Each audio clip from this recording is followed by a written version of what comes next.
Good morning. We're here to talk about cultural differences between England and Thailand. The big difference between Thailand and the UK, I've noticed, is in the workplace or the office or the factory. People in the UK are much more confrontational. What I mean by that is we will say to you, you are silly, and we will argue a lot. But even though we argue a lot or shout at each other in the office or work, we will then have a cup of coffee and forget about it because we know there's a difference between work and outside work. Is there a difference in the workplace? In contrast, in Thailand, we do not say anything like that. We have no confrontational or just a little in the workplace. That's interesting. Well, I don't know how Thai people would survive then in the West, considering we do that a lot. Another big difference is the way we eat. Obviously, we use a knife and fork all the time.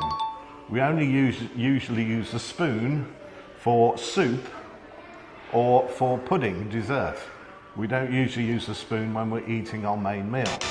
And we use a knife to cut up the food and then use the spoon, the fork, to eat the food.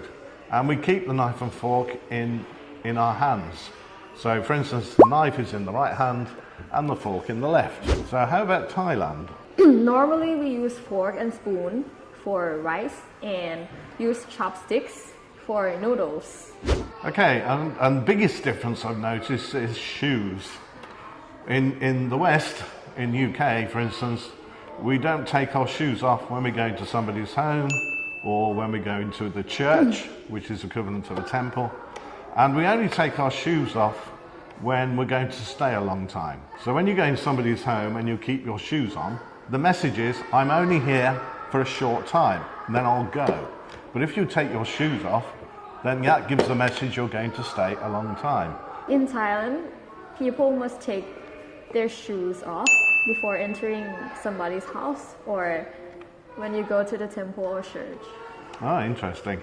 I would not like to be a very old person because you have to keep taking your shoes off and putting them back on. I don't know how you cope with that. So anyway, thanks for that. Hopefully you've learned something before you go to the UK or the West.